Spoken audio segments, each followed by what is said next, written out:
Hello friends, it's me, and today let's watch Game Theory. The new Giggleland ARG is disturbing. From the game theorists, together, let's go. Let's start. Thank you. The Giggleland game is finally here. After the long and complicated ARG, we now get to find out what it was all leading to. Tom, you know this isn't the game, right? What do you mean? Yeah, it's just a mini game used for the ARG. Oh, and we're gonna solve that ARG right now. Hello, Internet! Welcome to Game Theory, the show that's excited to talk about a game that isn't the game to help solve the game that isn't a game yet. And if that confused you, just you wait, because the second act of the Giggleland ARG is possibly the most confusing ARG I've ever worked on. And I mean... Yep, so hello Internet, welcome to Game Theory. Let's start. That in the best way. Not one method of solving this thing is the same. Each puzzle is more intricate than the last. What started as a simple advert for a game coming to Steam has blown up into an intricate puzzle that gives us insight into the world we may be exploring once the game finally releases. It's all about a commune known as the Kids Media Workshop, or KMW, and they follow the works of child psychoanalyst Erik Erikson to the extreme, fixated on making children happier, making sure they would never, ever cry. They offered respite care to parents with troubled children. They even created TV shows written by kids for kids, teaching them how to better themselves and how to tackle bullies. But after discovering an episode of the show last time, we learned that they had some unconventional ideas on how to cope with these bullies, like burying them in the dirt. I mean, I'm sure we've all thought about doing that to someone, but HR tells me it's probably best we don't actually do it. Needless to say, the KMW's leader Terry has some twisted ideas on how to educate children, but the ultimate reveal has been all about the KMW's search for a girl named Sarah, who we learnt has a Tumblr account where she shares about her sheltered life. We theorized that her mother, Debbie, chose to rebel and leave the commune many years ago due to the isolation from the outside world that they forced upon her. And now we're seeing Sarah do the same, an isolated girl looking for answers, which she finds as she sneaks into the basement and discovers a tape of the KMW's TV show, Elliot and Ella. However, she quickly realizes that this disturbing show wasn't just made by the KMW. It was made by none other than her own mother and her mysterious but absent father, Simon. And that is where the Act 2 of this ARG kicks off, and boy is it a juicy one. Once again, shout out to the Giggleland Discord for solving some of these puzzles because they were hard. But when we unite as theorists, puzzle solvers, and big brain thinkers, anything is possible. Thanks to everyone's hard work, we now get to see the inner workings of the KMW, what they were up to, and how Debbie was involved in all of it. But before... Yep, so let's begin. Thank you. Before we can get to that, we've got to rewind the clock to just before Act 2 officially started. During this time, Sarah was still speaking through her Tumblr account. After a brief hiatus, due to her learning that her mum made a murder cartoon, she decides that she needs to investigate further. What else could be down in the basement? Could there be more answers to her mother's past? So she sneaks back down a few times and finds some old diaries, which... That's the thing about it. Basement is not a very Singapore thing because, well, most of us, the majority of us, is like 95% of us, majority of us live in apartments. Singapore. She then takes back to her room to snap a few photos. That way, she can look at them whenever she wants without her mum knowing. I gotta say, pretty smart move there, Sarah. Except that when she goes to put the diaries back into the basement, we get this final message. Someone just opened the basement door. Sounds like Debbie finally caught Sarah in the act. And given how controlling Debbie has been before this, and the fact that Sarah is no longer posting, it probably means that Sarah's phone and laptop privileges have been revoked. And just before she could post the photos of the diary too. That would have been so much help. This set the scene for the second act of the Giggleland ARG because around that same time, Giggleland posted on the official Discord server that their website had been up. But case in point, being a control freak and being nurturing parents, sometimes the line can be blurred. Like, as we mentioned, maybe the parents is taking away their phone devices. Well, if it's me, I'll probably give them their phone devices after I don't know, Sec 2, but they will still have access to the computer. Reason being, computer is not readily portable. Phone is. And phone addiction is a real thing. Computer addiction is a real thing, but less much so of a phone. So the more you know, I guess. The more you know. Less portable. Updated. According to them, they'd fixed all of the bugs. But in the world of ARGs, that usually means there's some new stuff to start investigating. Although, at first, it does actually kind of just seem like they did what they said they'd do. They fixed it. There's no weird symbols, slanted images, or the general ARG horror stuff that you would expect. But despite the KMW's attempts to fix everything, a few errors did slip through the cracks. In the top left corner under the KMW logo, there is a flashing visitors counter. Only it wasn't showing us a number, but a random string of letters. Letters that looked just like the end of a URL. But for what? It didn't work at the end of the Giggle.land website, so there must be somewhere else we need to look. And that somewhere is the guestbook. We didn't talk much about this guestbook last time, but it was filled with a bunch of random symbols that couldn't be translated, so we just kinda left it. But now, the guestbook page has a statement explaining that the guestbook is permanently closed due to said glitches. However, while it looks like a totally normal message, there's more to this thing than meets the eye. The statement says, "We know many users valued the guestbook as a place to paste messages, ideas, or snippets of text, and we encourage you to find safe, dedicated alternatives to continue sharing." Dedicated alternatives, you say? Hang on, there is an online service that does allow users to share messages and snippets of text, plus it uses a unique URL like the code we found, a pastebin address. It feels like a bit of a long shot, but what if we tried that? Well, we do get a new page, but it's password protected. Nothing is ever simple, is it? And this ARG is only just getting started, so we have no other words or clues to go off of. So we have to keep snooping around until we find something. Last time, we found the backdoor of the website where all the files sat so neatly for us to look through. So I guess that's another pretty good place to check to see if anything has changed. And changed it has. Star.html was where we found a quote from the psychologist Erik Erikson about how leaving children to cry can affect their mental development. That's no longer there. Instead, it's a conversation between two people. Some of the text has been redacted, but basically they're talking about a kid that's been crying. But the weird part is that he's afraid he's going to be fed to a tree. That's weird, right? But the vibes felt strangely familiar to that episode of Elliot and Ella in the previous ARG, where Elliot stood up to the bullies by burying them. Could this kid be describing another creepy episode of the show where the bad kids get fed to the tree? It's Alright, that escalated way too quickly. I'm like, cool, this is a cool episode about game theory. But then, wow!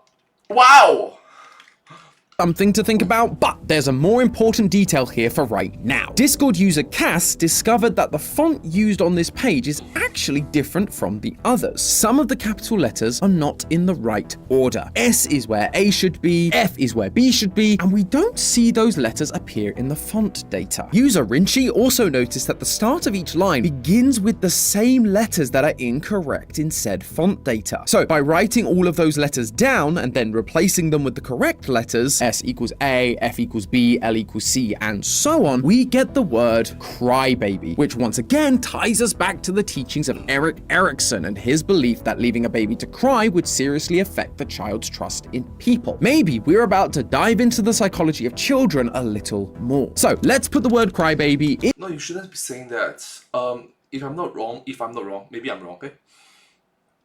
It teaches them the importance of being independent, of not over-reliance on their parents, their protective figure, for 15 minutes of their life, 10 minutes of their life. During this 10 minutes of their life, they have to be independent and put themselves to sleep. During that small window of durations in their life. Into our locked paste bin to see if that would unlock it. Guys, I'm in. What juicy lore is waiting for us behind this password barrier? More hints towards the KMW, their plans, their evil killer mascots? Sadly, no. All that awaited us were two words. Fun brew. Ha. No, not exactly sure what that means. Is this a new kind of homebrew D&D campaign? Or maybe it's just a fun kind of tea. Although brewing a classic cup of Yorkshire tea is fun already, so I have no idea how they would top it. I guess we'll just Yeah, because Tom is from the UK. have to pocket this little clue for later and keep digging around the Giggleland website to see where it goes. Another page we briefly mentioned last time but didn't really go anywhere was fun.html, which has a bunch of images of Elliot looping round and round. But once again, I'm happy to report that it too has received a very small change that gives us something to work with. It's a blink and you'll miss it kind of moment. By going to the asset folder of giggle.land, you can find that this image of Elliot is actually a GIF. And by extracting each frame of the GIF, we get a QR code. So you may notice that it's a little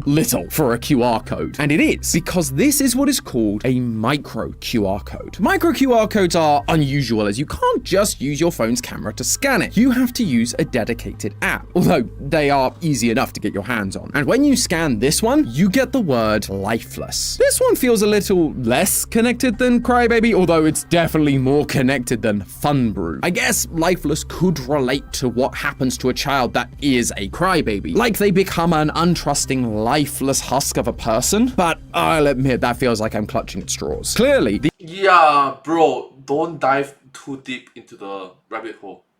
these words are pieces of a code that we've yet to figure out the full meaning of. So let's keep looking for some others. Maybe the bug report page has something. It looks pretty normal, like it and all the other pages did before. But we theorists know that sometimes you gotta dig a little deeper than what's on the surface. You have to dig through the source code. And it's here where we can find something unusual. A Windows system error report. But unlike a normal system error, this one is all written in hex code. I'm not sure that's how computer codes are supposed to work. I mean, I don't think any of these glitches are how computer code is supposed to work. If only these guys had used our sponsor, boot.dev, they'd probably have gotten much better results. You see, boot.dev is building the smartest way to help you become a master programmer. I've wanted to learn to program for years. There's a bunch of cool websites, ARGs, and video games that I've got in my head that I'd love to share with the world, but I could never get over the biggest hurdle in most training programs: boredom. My ADHD brain couldn't really handle just sitting down at a computer and just reading a couple of slides and hoping I remember everything. But boot.dev has absolutely cracked the code because they've turned learning to program into a game. Seriously, look at this thing. It looks like it's straight out of a fantasy RPG. By completing lessons, you gain experience, grow levels. There's even bi-monthly boss fights. And the lessons aren't just reading some slides. They get you to actually do the thing. Practice makes perfect, so why not practice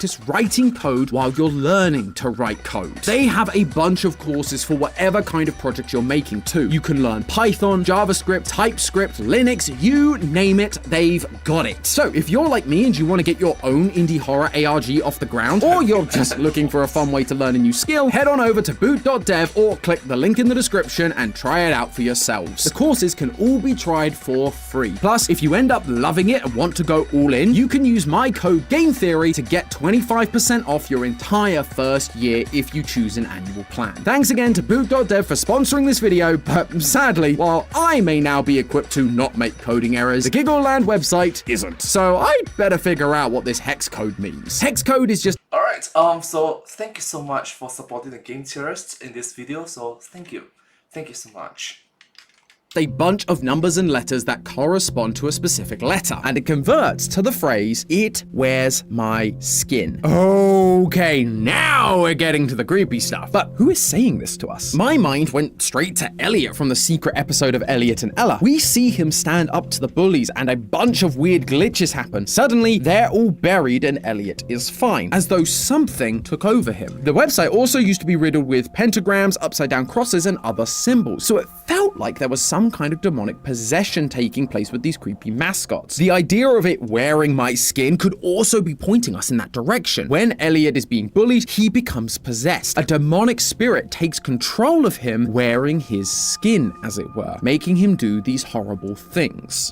And right as we've discovered this, while I'm in the middle of research, no joke, a YouTube ad has rudely interrupted my background music. What kind of advert dared to interrupt my lo-fi listening experience, you ask? It was an ad for something called Fun Kids Game Zone, a website where you can play loads of cool games, one of which is suspiciously called Elliot's Adventure, and it features a familiar orange cat. And this is where we finally get to play a game in this ARG. Though, to be clear, it's not the game, just a game. I know, it's weird, but hey, it's something. Elliot's Adventure is a cute 2D side-scrolling platformer where Elliot has to help the animal townspeople from an evil sorcerer. You help them by fighting off bears and bees that drop items that the townspeople need, like shovels, watering cans, and cloth. Once you collect them all, you can move to the next area, which takes a bit of a turn in aesthetics. Suddenly, you're deep in a forest, and instead of cute animals to talk to, there are human children. And they aren't exactly welcoming. These children ask you to find stuff too, but it's not cute stuff like before. This time you need to find them sundials, knives, skulls, and stone heads. And it only gets weirder as you start to explore the next stage. The enemies that drop these items are clay monsters, piles of flesh, and fire snakes. Not only that, but now the background is covered with stone statues of faces and totem poles. This game, just like the TV show, has suddenly taken a very dark and sinister turn. Although, I don't know about you, looking at all of these new details, it really screams of Aztec to me, which makes me wonder if there's some connection between Aztec mythology and the KMW cult. The fire snake specifically stood out here, as the fire serpent is commonly seen across Aztec religions as the spiritual form of the god Xiuhtecutli. This god was also considered the embodiment of the dry season, and when the dry seasons came, they would then try to appeal to the god of rain, Tlaloc, in order to undo it. And how did they plan on achieving this?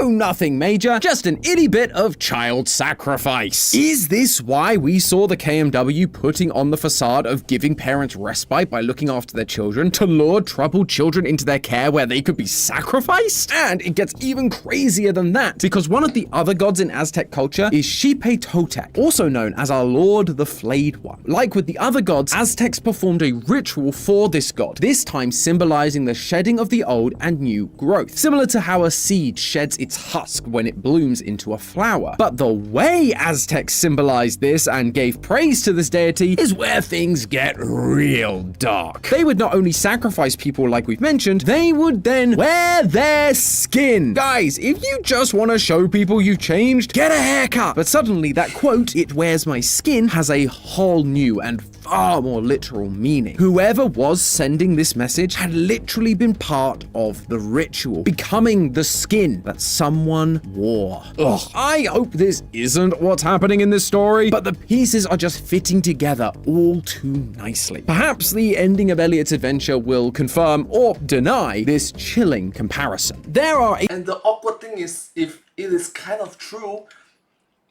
this is part and parcel of our human history.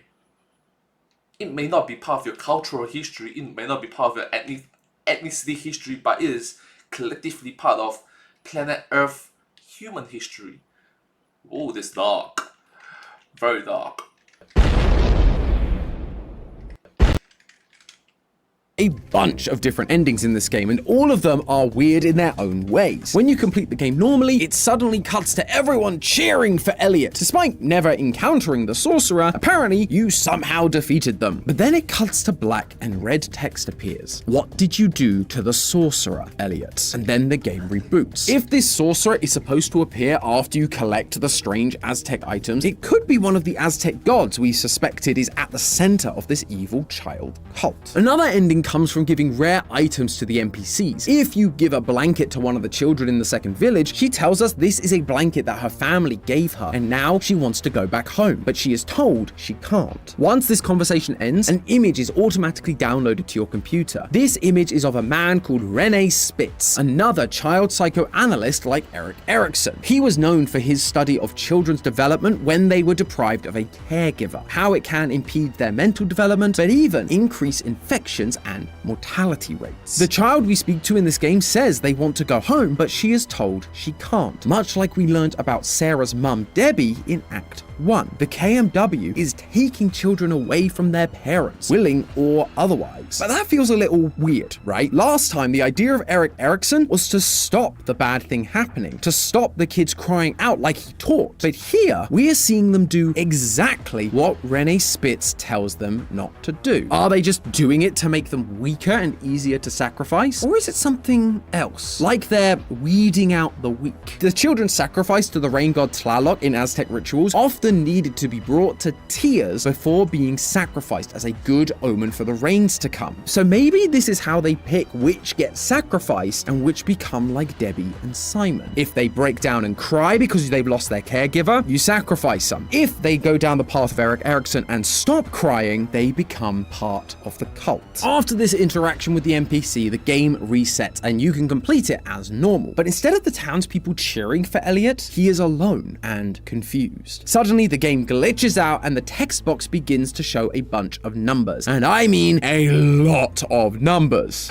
We haven't seen this guy in a while. A Polybius square cipher. Basically a substitution cipher where each letter in a message is replaced with its corresponding coordinates within a 5x5 grid. Man, Giggleland really requires you to know every cipher in the book, and I am here for it. Once decoded, we get the following message. Quote, "You have to get out of here. They're going to do something to her. If he takes her, we'll never see her again. You two need to leave quickly. Pack your things and head out with K, C, and M. They'll be waiting for you near the back of the barn at 1 a.m. I wish I could protect you, but they will. T keeps watching me. He senses my fear. If I go, he'll follow. I'll keep him distracted for however long it takes. Raise her to have a normal life. I promise we'll both be a family again. I don't know when, but we will. I love you." This her has to be Sarah. We know that But having said that, a lot of spelling mistakes. I mean, if you're a kid and you're trying to type a message, you're bound to make spelling mistakes. A lot of spelling mistakes. Debbie had a child while in the commune and left. But more importantly, with phrases like "we'll both be a family again," that must mean that this message is written by the one and only Simon, Sarah's father, that we learned about right at the end of Act 1. Debbie wasn't just driven away from the commune because she felt isolated or she saw through their lies. She was told by her partner. And if she didn't, they were gonna do something to Sarah so that they would never see her again. Maybe they'd sacrifice her like all the other children, which is why she is overprotective of Sarah now. Stopping Understandably, the parental instinct kicks in. I've seen it for myself. The motherly figure, the hormone, the hormones, the female hormones start to kick in, and it takes a lot of effort to restrain it or to delay it or to stop it from going berserk. The instinctual urge to go emotionally illogical for the child. So yeah, having said that, it can be used to your benefit. For example, fight or flight situations. her from going outside because of what could happen if she's found. But we are nowhere near done with this game or the secrets it holds. One of the other rare items is a flower that, when given to the horse in the first village, triggers some new dialogue. She claims the flower has special properties, like how we use aloe when we cut ourselves, or lavender to help us when we're sad. But this flower is good for young people because, quote, someone or something has to keep them in line. So is this some kind of hallucinogenic flower? Something to calm the kids down and make them more agreeable? Are they using it to change the way the kids think so that the kids who join the cult can be brainwashed? Either way, now that we know about each rare item, we can get a new ending. By getting the flower and the blanket, giving them to the NPCs, and then completing the game, you'll be transported to a farm. Talking to the farmer, Mr. T, he thanks Elliot for all the help he's done, but says there's more to do. Some seeds need to be planted, and we must ensure they grow properly. He asks Elliot to bring the seeds to him that they may be purified from the evil sorcerer. Now, maybe it's just my religious upbringing, but phrases relating to the work not being done and that there are seeds to sow and or be harvested feel very religious to me. And with the guy running the farm being called Mr. T, it didn't take me long to make the connection to the guy leading the cult, Terry, which means the seeds he's talking about aren't literal seeds. They're the thing that this cult, the KMW, are obsessed with. Children. Young plants that haven't yet fully developed. They need to be raised to be happy, and it's up to Elliot to bring those children to Mr. T so he can purify them. And Okay, tell me your control freak without telling me Tell me your control freak without telling me that you are a control freak. Yeah, so whew. Given all of the Aztec stuff we've talked about today, I have a feeling purify doesn't mean giving them a bath. Elliot is bringing the children to Mr. T to be sacrificed. But if Mr. T is the video game counterpart of Terry, the cult leader, who then is Elliot supposed to be? Who is the accomplice to Terry and his crazy messed up rituals? Well, the answers are hiding in the one ending we haven't tried out yet. If you're skilled enough and can finish the 2D side-scroller without taking any damage, you can achieve the hitless ending. Instead of it ending like usual, interacting with the sign to move to the final area, a portal appears that you can then walk through. This portal triggers a glitch, and you are told player entity failed to register incoming damage. Debugging required. Issue persists across multiple instances. Please investigate using the dev build. Giggleland _dev build _9213.zip. This is our next step to solving the puzzle, friends. There is even more to this game than we have already played. And this is where the questions we've been asking can be answered. What are they doing the sacrifices for? Where does Sarah fit into all this? And who is Elliot? The problem is you can't just access the dev build. Not easily, anyway. There are breadcrumbs that lead us to where it might be hiding, and inside it are the secrets to everything. But that is all gonna have to wait till next time. So make sure you're subscribed so you see that video when it comes out in a couple of weeks. And as always, theorists, remember, it's all just a theory. A game theory! Thanks for watching. Well, thank you so much for watching this video. Hope you guys enjoyed. Yeah. Wow. Tell me you're a control freak without telling me that you're a control freak. That is some wow, insane stuff. But hey, that's just a theory. A game theory! Thanks for watching.